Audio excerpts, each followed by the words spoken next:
Ok, d'accord. C'est bon, bari leen ah. Naxaar ñu def quelques réglages.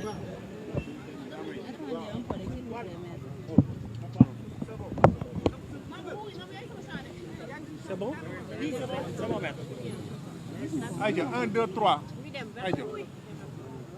Donc je vous informe que à la suite de son audition qui s'est déroulée sur un temps plus ou moins long depuis ce matin, assisté de ses avocats que sont Maître Abdinar Ndiaye ici présent, Maître Saïd Larifou et Maître Famara Fati, ainsi que nous-mêmes, Azora Fall a fait l'objet d'un placement en garde à vue pour diffusion de discours contraires aux bonnes mœurs. Il faut rappeler que cette décision nous surprend à plus d'un titre. Parce qu'Azora Fall a été victime d'un système corrosif et violent qui a régné au Sénégal pendant assez longtemps et qui a réprimé des patriotes. Azora Fall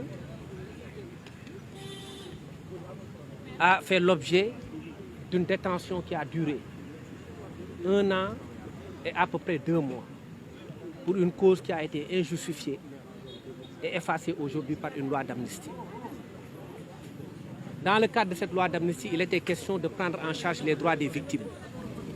Et Azora Fall est l'une des victimes de la répression du régime de Macky Sall. Il nous a conté que dans une chambre qui ne faisait que quelques mètres carrés, il était avec près de 199 détenus. Pendant 6 mois, il ne pouvait pas dormir. Il restait debout. Ce qui lui a causé des problèmes de santé et des problèmes pulmonaires. Il a dit que c'est après qu'il avait été interné à l'infirmerie. Et ce manque de sommeil a causé du point de vue de santé des dégâts irréversibles. Après, comme vous l'avez vu, lorsqu'il est sorti de prison, il est resté pendant très longtemps sur des béquilles. Et c'est ce garçon-là qui aujourd'hui a insulté ses bourreaux, qui a été retenu, simplement parce qu'il avait quelque chose dans le cœur qu'il devait sortir. De plus en plus, on est en train de nous interroger sur des conséquences d'un acte, sans parler des causes. Je le disais tout à l'heure, Azora Fall a été victime d'un système violent qui a régné au Sénégal. Il a été gardé à vue parce que simplement, il a injurié 2 personnes, que sont l'ancien président Macky Sall et M. Mamba Niang. C'est ce qui lui vaut aujourd'hui une garde à vue. C'est cela que l'on appelle une certaine ironie du sort, c'est vrai. Parce qu'un révolutionnaire qui s'est battu pour faire échec à la tyrannie et qui aujourd'hui se retourne contre ces tyrans, s'est retrouvé quasiment en prison. C'est ce qui est arrivé à Azora Fall.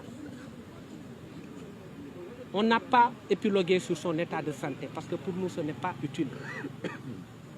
Mais quelqu'un qui a perduré en prison, qui a souffert dans l'âme, qui a résisté au point d'en être atteint psychologiquement et psychiatriquement, est aujourd'hui retenu en prison, presque par ses bourreaux.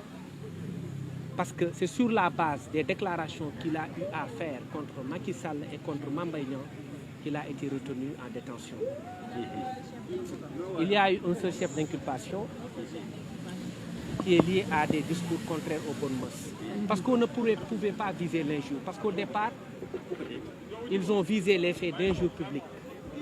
Ils se sont rendus compte que sans une plainte, il n'était pas possible de poursuivre des faits d'injure publique.